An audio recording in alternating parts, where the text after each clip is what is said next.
வணக்கம். நாம இப்ப சாலை விதிகளை பத்தி படிக்க போறோம்.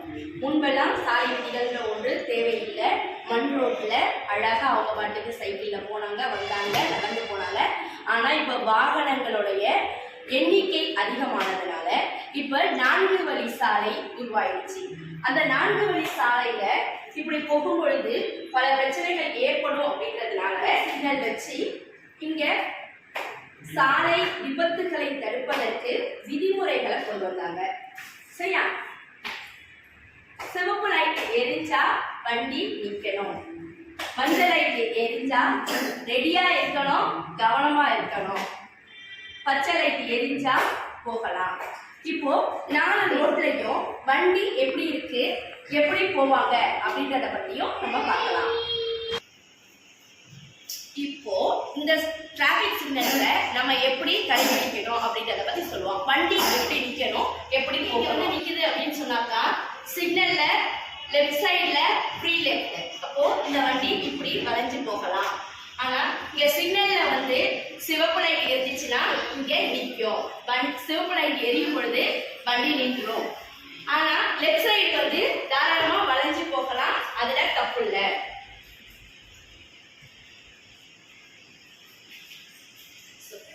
இப்போ இந்த இடத்துல வண்டி நிக்குது அப்படின்னு சொன்னா இது தப்பு. சரியான இடம் இங்கதான் நிக்கணும். ஏன்னா இந்த பக்கத்துல இருந்து வாகனம் வளையும், அதனால இந்த கோட்டுக்கு இந்த பக்கம் தான் நம்ம நிக்கணும். இந்த பக்கம் வாகனத்தை நம்ம வைக்கிறது தவறு.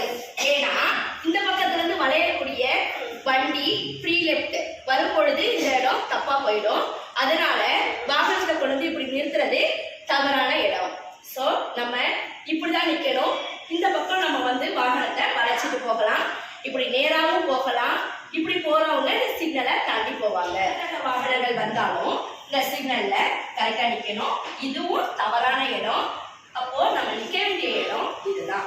ஏன்னா இந்த பக்கத்துல இருந்து வரக்கூடிய வண்டி இப்படி திரும்பி வரும், இங்க நின்னா விபத்து ஏற்படும். சோ நம்ம இந்த பக்கத்துல நிக்கணும்.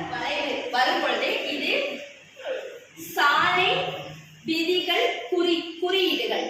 சரியா?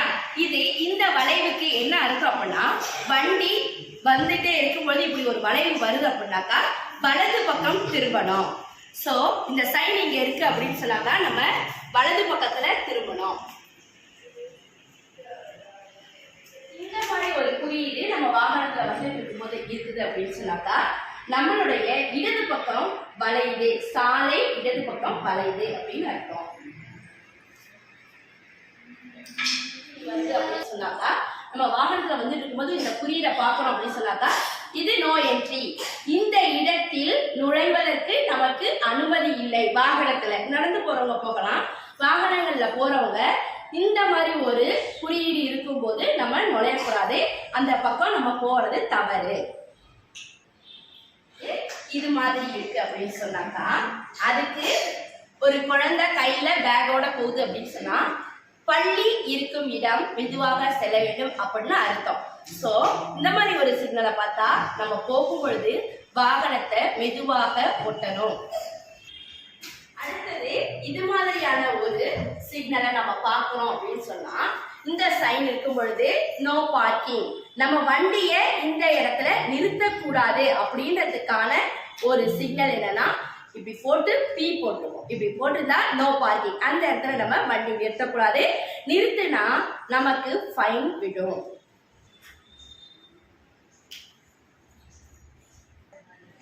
அடுத்து இது மாதிரியான ஒரு சிம்பல் இருக்கு அப்படின்னு சொன்னாக்கா இந்த குறியீடு வேக தடை இருக்குது, மெதுவா போங்கன்னு அர்த்தம்.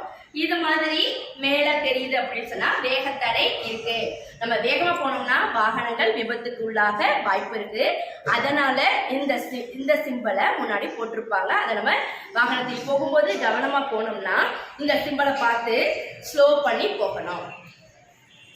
குறியீடு நம்ம பார்த்தோம் அப்படின்னு சொன்னாக்கா இது பாதசாரிகளுக்கான இடம். இந்த இடத்துல தான் நம்ம ரோட கிராஸ் பண்ணணும். இந்த இடத்துல நடந்தாதான் நமக்கு விபத்து இருக்காது. ஏன்னா வண்டிகள் வரும் பொழுது இந்த இடத்துல நின்றும், நம்ம இந்த இடத்துல வந்து கடந்து போகணும். இந்த மாதிரி ஒரு சிம்பல் இருக்கு அப்படின்னா இந்த இடத்துல பாதசாரிகள் இடத்தை கடந்து செல்வதற்கான ஒரு இடம். சாலை விதியை மதிப்போம், சாலை